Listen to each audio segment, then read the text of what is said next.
क्या लीला है भगवान, आनंदमयी मंगलमयी लीला भगवान। अपने कर्णपुटों के द्वारा श्रवण करके किसका कल्याण नहीं होता। बड़े भाग्यवान लोग हैं जो अपने जीवन में भगवान की प्रेममयी कथा का रस पान करते हैं।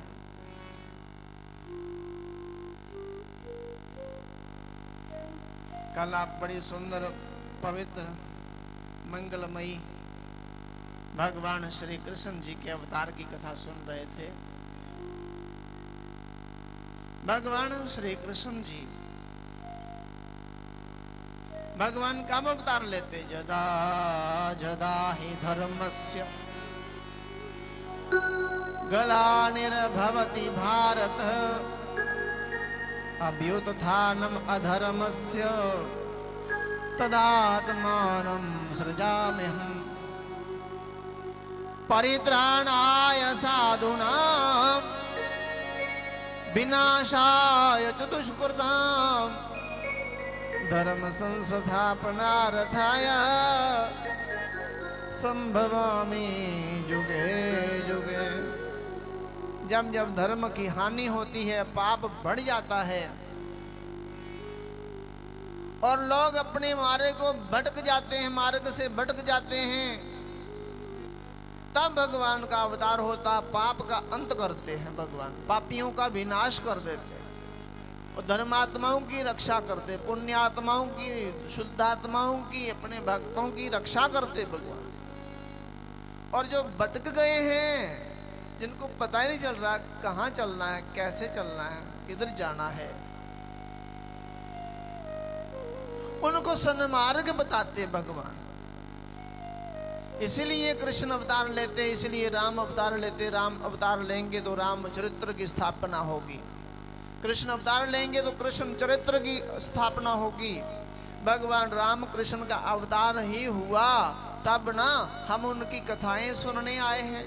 अगर राम जी का अवतार नहीं होता तो राम कथा नहीं लिखी जाती, कृष्ण का अवतार नहीं होता तो कृष्ण की कथा नहीं लिखी जाती। यदि लिखी नहीं जाती तो कहने हम कहाँ आते और फिर आप कहाँ सुनने आते, फिर हमें कैसे सूझता सही मार्ग कौन सा है, गलत मार्ग कौन सा है। ये भगवान ने करुणा करी, कृपा की है। क्योंकि व्यक्ति जो है, इंसान जो है, ये बहुत बहानेबाज है। ये मन में विचार करता, अरे ये नियम बता रहे हो, ये नियम, हम तो मनुष्य लोग हैं, हम थोड़ी ऐसा कर सकते हैं। इसीलिए भगवान ने कहा मैं स्वयं मनुष्य बनकर जाता हूं और मनुष्य लीला करूंगा, और तब मनुष्य मानेगा, मैं ऐसा करके दिखाऊंगा। तभी राम जी ने मनुष्य लीला करके मर्यादा की स्थापना करी और समझाया आपको ऐसा करना है और ऐसा नहीं करना है। यदि सोने की, जगने की, रोटी खाने की, बड़ों का आदर कैसे करना है, ये तमाम शिक्षाएं यदि लेनी है आपको तो एक बार जीवन में रामचरितमानस का अध्ययन करना पड़ेगा। राम जी सुबह उठकर क्या करते हैं, क्या करते राम जी सुबह उठकर जी, क्या करते हैं और आप क्या करते हो सुबह उठकर? एक तो उठते नहीं हम जल्दी, हाँ, पहले लोग सूर्य उदय के बाद जब कोई उठता था ना, सूर्य उदय के बाद जगता था ना कोई, तो उसे देख देख कर सभी लोग हैरान होते थे कि ये अब जग रहा है, अरे सूर्योदय के बाद अब जग रहा है। और आजकल लोग उसको देखकर आश्चर्य करते जो जल्दी उठ जाए सूर्य ने, अरे कब का उठ, ये कब का जगा हुआ है। ब्राह्मे मुहूर्ते या निद्रा, बोलो, ब्राह्मे मुहूर्ते या निद्रा, ब्राह्मे मुहूर्ते या निद्रा, सा पुण्यक्षय कारिणी, सा पुण्य क्षय कारणे। क्या बोला? ब्रह्म मुहूर्ते या निद्रा, जो ब्रह्म मुहूर्त में भी सोता है, सा पुण्य क्षय कारणी, उसके सारे जीवन के पुण्य नष्ट हो जाते हैं। ब्राह्मण मुहूर्त अर्थात सूर्योदय होने से पहले कम से कम 4 घड़ी पहले उठना चाहिए। कितना? 4 घड़ी। एक घड़ी कितनी? एक घड़ी कितनी होती है? 24 मिनट। तो कितना हो गया? बोलिए।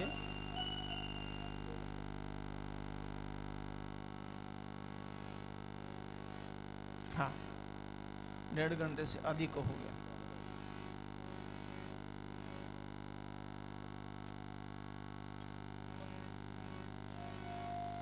एक घंटा 48 मिनट्स। कितने? हाँ, 46 मिनट्स, 36 मिनट्स। ठीक, 96 मिनट्स, 36 मिनट्स। तो इतनी देर पहले, सूर्य निकलने से पहले इतनी देर पहले उठो।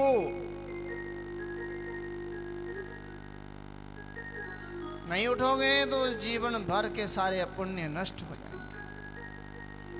हाँ, सत्संग में गए हुए हो, देर से सोते हो, या तीर्थ यात्रा में थे, या वृद्ध है कोई, या कोई बीमार है, या कोई बालक है। वृद्ध बीमार बालक वृद्ध बीमार को कोई नियम लागू नहीं होता, बेजम भी उठे कोई बात नहीं। या यात्रा करके थका हो या सत्संग करके थका हो, फिर चाहे जितनी देर बाद उठे उसको कोई दोष नहीं लगता। किंतु जो रोज का जिसका नियम 9 बजे उठना, मैंने उठ रहे 8-9 बजे 10 बजे, उसका कैसे उद्धार होगा? या रात में जो जगता है, रात में काम करता है, उसको दिन में सोने से कोई दोष नहीं लगता, उसको सोना ही ऐसा मिलता है। ब्राह्मे मुहूर्ते या निद्रा, सा पुण्य क्षय कारणी। पाद कृष्ण नाम का व्रत उपवास करके व्यक्ति शुद्ध हो सकता है, पवित्र हो सकता है, यदि देर से उठे तो राम जी उठकर क्या करते हैं? प्रातः काल उठ के रघुनाथ, प्रातः काल उठ के रघुनाथ, मात पितो गुरु नावहि माथा, मात पितो गुरु नावो माथा, मात पितो गुरु नावहि माथा, मात पितो गुरु नावहि माथा। प्रातः काल उठ के रघुनाथ, प्रातः काल उठ के रघुनाथ। प्रातः काल उठकर क्या करते? माता पिता गुरुजनों को प्रणाम करते। और आप क्या करते हो उठकर? हम चाय पीते हैं बेड वाली, एक ब्रेड वाली होती है और एक बेड वाली होती है। आप ब्रेड वाली पियोगे या बेड वाली? बेड टी, बेड पे टी चाहिए हमको। हाँ। अरे भजन करने को आलसी और खाने को होशियार। आए हाय, माँ बेटे को उठाती, बेटा उठो मंदिर जाओ स्नान करके, और बच्चा बेटा करवटें बदलता है। यदि माँ झूठ ही बोल दे, बेटा मैंने चाय पकड़ी है, तुरंत उठ के बैठ जाए, अच्छा अच्छा आ गई चाय। अरे भजन करने को आलसी, खाने को होशियार, ऐसे निज मानव को लाखों बार धिकार, लाखों बार धिकार ऐसे निज मनुष्य को। अरे सुबह उठा किसके लिए? खाने के लिए। तू क्या पशु था? भैंस बकरी घोड़ा इत्यादि के लिए कोई उनके सामने आए तो वो यही सोचते मेरे लिए चारा आया, गुड़ आया, चोकर आई, चोकर खली आई। अरे तू क्या कर रहा है? मनुष्य बनकर क्या करते हैं? बेंड पे चाय पीते हैं। कोई पीता है तो बुरा ना मान ले, छोड़ देना उसको, क्योंकि ये कथा दर्पण है। कथा क्या है? दर्पण। और दर्पण क्या दिखाता है? अपना चेहरा दिखाता है। कहीं कालिख तो नहीं लगी, कहीं आंख में कुछ आया तो नहीं है मैल, कहीं नाक से कोई मैल तो नहीं निकल रहा है, मुखड़ा गंदा तो नहीं हो रहा है। इसलिए आईना देखा जाता है। दर्पण, दर्पण अपने चेहरे को दिखाता है और शिकायत नहीं करता दर्पण। और दर्पण पे कोई क्रोध करता है कि तोड़ दो, इसने मेरे मुख को दिखाया, कालिख मेरी मुझे बता दी। नहीं नहीं, उस पे क्रोध नहीं किया जाता। उस कालिख को, उस दाग को, उस चिन्ह को मिटाया जाता। इसलिए ये कथा सुनकर यदि अपने अंदर कोई दोष दिखाई दे रहा है तो उसको मिटा ले देना, समाप्त कर देना उसको, बस। नहीं तो पीना खूब, लीटर लीटर पियो, हमें क्या। पियोगे हमारा कोई नुकसान होने वाला नहीं, नहीं पियोगे हमें कोई लाभ होने वाला नहीं। किंतु यदि मान लोगे कथा सुनकर तो भगवान मुझ पर जरूर प्रसन्न होंगे। बेटा तेरी बात समझ आ गई, मैं इसी से खुश हूं। गीता में भगवान कहते जो मेरी बात को समझा दे उससे प्रिय मुझे और दुनिया में कोई नहीं। समझाने वाला, मेरे शास्त्र का, मेरी गीता का प्रचार करने वाला, मेरे चरित्र का, मेरे गुणों का बखान करके समझाने वाला मुझे अतिशय प्रिय है। बोलिए जय श्री राम।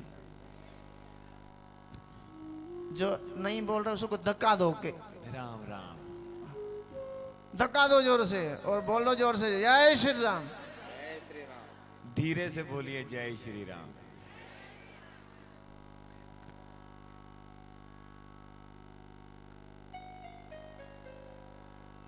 तो भगवान इसीलिए मनुष्य लीला करते हैं। मनुष्य लीला कि मनुष्य को सिखाने के लिए, उसका उद्धार करने के लिए। आज भगवान द्वापर युग में देवकी मैया की कोख में आए। किसकी कोख में आए? देवकी या संसार की? क्या नाम था उनका? देवकी। उनका नाम घर की नहीं था, परिवार की, दुनिया की, संसार की, जगत की। नाम क्या है? देवकी। इसीलिए जो देवकी है, जिसकी सोच ही देव की, संसार की कोई चिंता नहीं, चिंता एक ही है, देव की। तभी तो देव आए। और पिता का नाम क्या है? वसुदेव। वसुदेव, ये नहीं नाम उनका वसु संसार, वसु जगत, वसु मोह, वसु क्रोध, वसु लोभ। देवकी वसुदेव के यहाँ भगवान अभी कोख में है। देवताओं को पता चल गया कि भगवान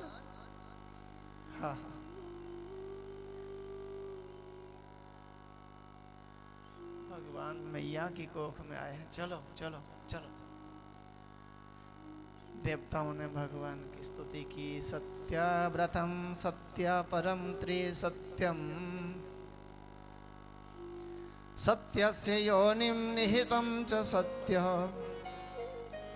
सत्यस्य सत्यमृत सत्यनेत्रं सत्यात्मकं त्वां शरणं प्रपन्ना। हे प्रभु, आप सत्य संकल्प हैं। सत्य ही आपकी प्राप्ति का एक श्रेष्ठ साधन है। सृष्टि के पूर्व, प्रलय के पश्चात और संसार की स्थिति के समय, इन असत्य अवस्थाओं में भी आप सत्य हैं। पृथ्वी, जल, तेज, वायु और आकाश, इन 5 दृश्यमान सत्यों के आप ही सत्य कारण हैं और उनमें अंतर्यामी रूप से विराजमान भी हैं। आप इस दृश्यमान जगत के परमार्थ स्वरूप हैं। आप ही मधुर वाणी और समदर्शन के प्रवर्तक हैं। भगवान, आप तो बस सत्य स्वरूप ही हैं। हम सब आपकी शरण में आए हैं, आपको बारंबार नमस्कार करते हैं। क्या क्या कहा? ये तो आपने पहले दिन ही कथा सुनी थी कि तत्व कितने होते हैं? जल तत्व, वायु तत्व, तेज तत्व, आकाश तत्व, पृथ्वी तत्व, जितने भी ये तत्व हैं, इन सब तत्वों का परम तत्व है सत्य। हरि ओम तत् सत।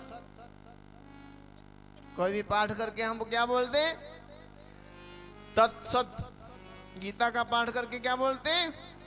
हरिओम तत्सत। सत्य ही तत्व है, सत्य तत्व। तो भगवान सभी तत्वों के भी परम तत्व हैं। भगवान को पाने के लिए सिर्फ सत्य की आवश्यकता है। सत्य को धारण करो, सत्य को स्वीकार करो, झूठ का त्याग करो। कई लोग बोलते हैं आज के युग में झूठ बोलेगा जो तो भूखा मरेगा। अरे राजा सत्यवादी हरिश्चंद्र कभी भूखे रहे ही नहीं, भूखे मरे क्या? राजा होते हुए राजपाट का त्याग करके सेवा करते रहे, तब भी उनको भोजन मिला। सत्य को स्वीकार करोगे तो कोई भी परेशानी नहीं आएगी। हाँ, कभी कभार भगवान परीक्षा लेते हैं, कभी कभार ही झूठ बोलने की जरूरत पड़ती है। वही समय होता है सत्य को पकड़ लो, भगवान प्रसन्न हो जाएंगे। सत्य को स्वीकार करो। भगवान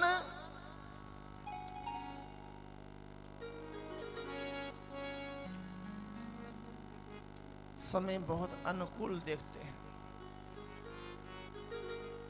श्री शुक उवाच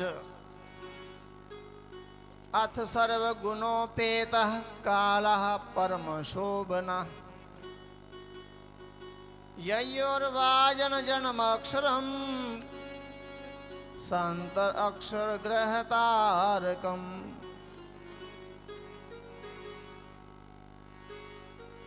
योग लगन ग्रह बार तिथि सब ही भय अनुकूल। योग लगन ग्रह बार तिथि सब ही भय अनुकूल। सब कुछ अनुकूल हो गया।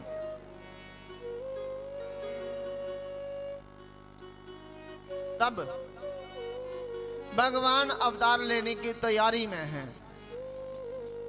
भगवान ने कहा 1 महीना है, उसको बहुत लोग दुत्कारते हैं। 1 महीना होता है, उसको बहुत लोग दुत्कारते। उस महीने का नाम है भाद्रपद। क्या नाम है उसका? भाद्रपद, भाद्र का अर्थ होता है कल्याण, प्रद मैंने होता है करना, कल्याण करने वाला महीना,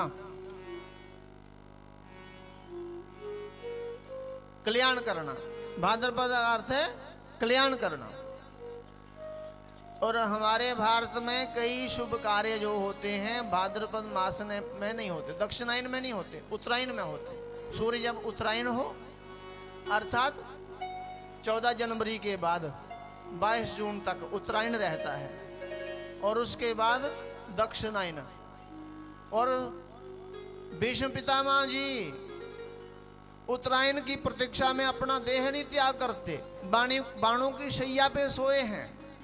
जब सूर्य उत्तरायण हुआ तो भीष्म जी ने देखा एकादशी आई है, तो तब उन्होंने अपना शरीर त्याग किया। भीष्म एकादशी जानते हो? एक भीष्म के नाम की भी एकादशी आती है उत्तरायण में। तो इसलिए भाद्रपद महीने को दुत्कारा गया था। तो भगवान कहते जिसको कोई दुनिया के लोग ठुकराएं उसे मैं अपनाता हूं। जिस बुढ़िया को, जिस बूढ़े व्यक्ति को परिवार ना संभाले उसके लिए वृद्धाश्रम या भजन आश्रम, या ये वृंदावन में बहुत भजन आश्रम मिलेंगे, हरिद्वार में, अयोध्या में भजन आश्रम। माताओं को बस भजन करना है 4-4 घंटे सुबह शाम, और भजन करके भोजन मिलता है। गाती रहती बेचारी भगवान का नाम। अब बच्चे तो बहुत पढ़ाए लिखाए, बहुत बड़े बड़े पदाधिकारी हो गए, उनको धर्म कर्म तो सिखाया नहीं था, सत्संग में भेजा नहीं था, मंदिर में कभी भेजा नहीं था, कभी दादू दादी की अपने और पिता के कभी घुटनी नहीं दबाए, चरण नहीं दबाए, उनके संस्कार कहाँ आते। आज ऐसी परिस्थिति आई कि हमें भोजन देने के लिए मना कर दिया उसने, अब कहाँ जाए। तो जिसका कोई नहीं उसका खुदा है जारो, मैं नहीं कहता किताबों में लिखा है जारो। जिसका कोई नहीं उसका खुदा है जारो, मैं नहीं कहता किताबों में लिखा है जारो। किताबों में ऐसा लिखा है, कहा है, जिसको संसार ठुकराए भगवान अपनाते हैं। तो श्यामा मेरे दिल दा बादशाह, तू श्यामा मेरे दिल का बादशाह। आप इसको समझेंगे, थोड़ा सा पंजाबी है बीच में। तू श्यामा मेरे दिल दा बादशाह, तू श्यामा मेरे दिल दा बादशाह, तू श्यामा मेरे दिल दा बादशाह, तू श्यामा मेरे दिल का बादशाह। तो मोहिना मेरे दिल दा शहनशाह, तू मोहिना मेरे दिल का शहनशाह। तू मोहिना मेरे दिल दा शहनशाह, तू मोहिना मेरे दिल का शहनशाह। तन मन दिता आसा तेरे लेखे ला, तन मन दिया मन तेरे लिखे ला। तू श्यामा मेरे दिल दा बादशाह, तू शाना मेरे दिल का बादशाह। ओ मोहिना मेरे दिल दा शहनशाह। तू मोहिना मेरे दिल का शहनशाह। तालियों की सहयोग करें।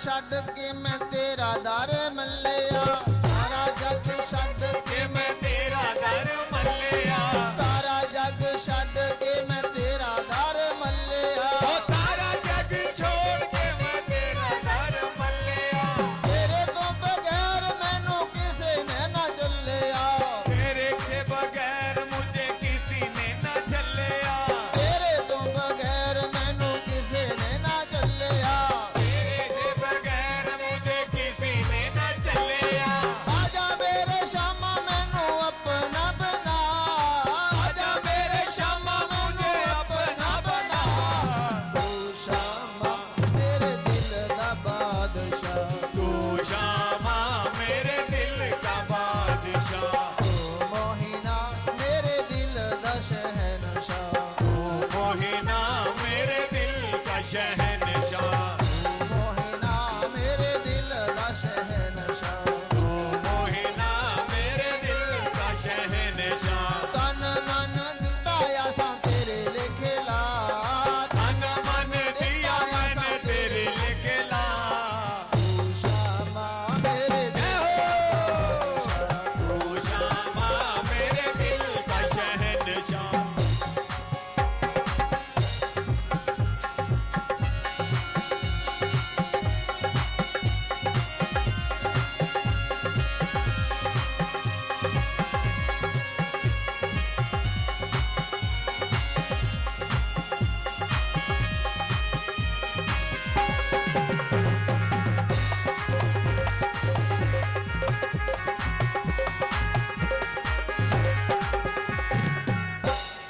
तेरे तो बगैर मेरा कोई भी ना दर्दी, तेरे से बगैर मेरा कोई भी न दर्दी, तेरे तो बगैर मेरा कोई भी ना दर्दी, तेरे से बगैर मेरा कोई भी न दर्दी, किसनु सुना मा शामा दिल वाली अर्जी, किसको सुनाऊं शाम दिल वाली अर्जी, किसनु सुना मा शामा दिल वाली अर्जी, मैं किसको सुनाऊं शाम दिल वाली अर्जी, आजा मेरे शामा मैनू होर ना लुरा, आजा मेरे शामा मुझे होर ना रुला, आजा मेरे शामा मैनू होर ना रुला, आजा मेरे शाम मुझे अब ना रुला, तू शामा मेरे दिल दा बादशाह, तू शामा मेरे दिल का बादशाह, तू शामा मेरे दिल दा बादशाह,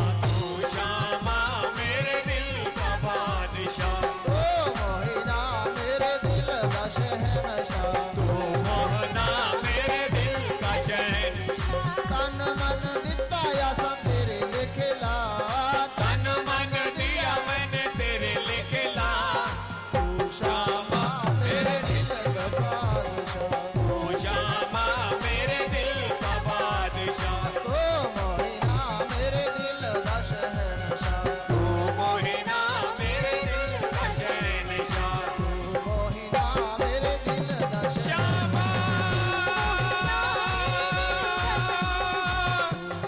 मोहिना मोहिना मेरे शामा मेरे बादशाह मेरे शहनशाह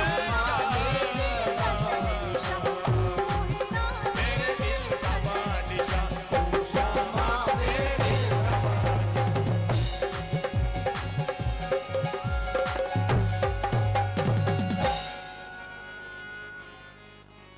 समझ में आया कुछ आया? थोड़ी कोशिश की थी आपको समझाने की।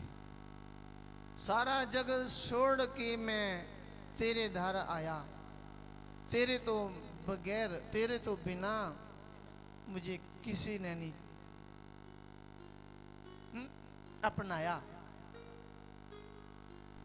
तेरे से बिना इस संसार भर में मुझे किसी ने नहीं अपनाया, आजा मेरे शाम मुझे अपना बना,